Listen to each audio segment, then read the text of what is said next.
ಎಲ್ಲ ವೀಕ್ಷಕರಿಗೂ ಆತ್ಮೀಯವಾದ ಸ್ವಾಗತ.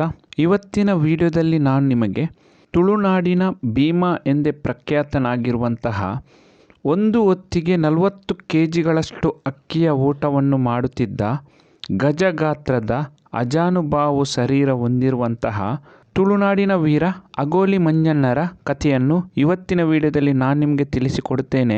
ದಯವಿಟ್ಟು ಈ ವಿಡಿಯೋವನ್ನು ಕೊನೆ ತನಕ ನೋಡಿ ನಿಮ್ಮ ಅನಿಸಿಕೆಗಳನ್ನು ಕಾಮೆಂಟ್ಸ್ ಮೂಲಕ ನಮಗೆ ತಿಳಿಸಿ. ತುಳುವಿನಲ್ಲಿ ಅಗೋಲಿ ಎಂದರೆ ಕನ್ನಡದಲ್ಲಿ ದೊಡ್ಡ ಗಾತ್ರದ ಪಾತ್ರೆ ಎಂದರ್ಥ. ಅಂದರೆ ದೊಡ್ಡ ಗಾತ್ರದ ಪಾತ್ರೆಯಲ್ಲಿ ಊಟವನ್ನು ಮಾಡುತ್ತಿದ್ದರಿಂದ ಅಗೋಲಿ ಮಂಜಣ್ಣ ಎನ್ನುವ ಹೆಸರು ಅವರಿಗಿತ್ತು. ಇದನ್ನು ಕೆಲವರು ಕಾಲ್ಪನಿಕ ಕಥೆ ಎಂದು ಹೇಳಿದರೂ ಸಹ ವಾಸ್ತವದಲ್ಲಿ ಅವರು ತಿನ್ನುವುದಕ್ಕಿಂತಲೂ 50 ಪಟ್ಟು ಜಾಸ್ತಿ ಹಾಗೂ ಅಷ್ಟೇ ವೇಗವಾಗಿ ಸುಮಾರು 50ರಿಂದ 60 ಮಂದಿ ಮಾಡುವಂತಹ ಕೆಲಸವನ್ನು ಅಗೋಲಿ ಮಂಜಣ್ಣ ಒಬ್ಬರೇ ಮಾಡುತ್ತಿದ್ದರಂತೆ. ಸುಮಾರು 60 ಜನರು ಹೊರುವಷ್ಟು ಭಾರವನ್ನು ಅಗೋಲಿ ಮಂಜಣ್ಣ ಒಬ್ಬರೇ ಹೊರುತ್ತಿದ್ದರಂತೆ. ದಕ್ಷಿಣ ಕನ್ನಡ ಜಿಲ್ಲೆಯ ಮಂಗಳೂರು ಸಮೀಪದಲ್ಲಿರುವ ಸುರತ್ಕಲ್ ಚೇಳ್ಯರ್ ಗುತ್ತುವಿನ ದುಗ್ಗು ದಂಪತಿಗಳಿಗೆ ಜನಿಸಿದ ಇವರು ಬಪ್ಪನಾಡು ಶ್ರೀ ದುರ್ಗಾ ಪರಮೇಶ್ವರಿ ತಾಯಿಯ ಪರಮ ಭಕ್ತರಾಗಿದ್ದರು. ಅವರ ಸಮಕಾಲೀನ ಪ್ರಸಿದ್ಧಿ ಪಡೆದಿದ್ದ ಎಲ್ಲ ಅಹಂಕಾರಿ ಜಟ್ಟಿಗಳಿಗೆ ಮಣ್ಣು ಮುಕ್ಕಿಸಿದ್ದ ಜಗಜಟ್ಟಿ ಇವರಾಗಿದ್ದರು.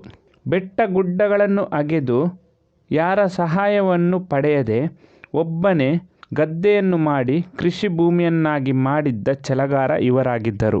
ಸುಮಾರು 50 ಜನರಿಗೆ ಕದಲಿಸಲು ಸಾಧ್ಯವಾಗದಂತಹ ಸೇತುವೆಗೆ ಹಾಸುವ ಹಾಸುಕಲ್ಲನ್ನು ಮಂಜಣ್ಣ ಒಬ್ಬರೇ 9 ಕಿಲೋಮೀಟರ್ ದೂರ ತೆಗೆದುಕೊಂಡು ಹೋಗಿ ಬಪ್ಪನಾಡು ಶ್ರೀ ದುರ್ಗಾ ಪರಮೇಶ್ವರಿ ದೇವಸ್ಥಾನಕ್ಕೆ ಒಪ್ಪಿಸಿದ್ದರಂತೆ. ರಾಜರ ಸೈನ್ಯದಲ್ಲೂ ರಾಜನಿಗೆ ಆಪ್ತರಾಗಿದ್ದು ಸೈನ್ಯದ ಮುಖ್ಯಸ್ಥರಾಗಿದ್ದ ಅಗೋಲಿ ಮಂಜಣ್ಣರವರ ಅಂತ್ಯ ಯಾವ ರೀತಿ ಆಯಿತು ಎಂದರೆ ಕಣ್ಣಲ್ಲಿ ನೀರು ಬರುತ್ತದೆ.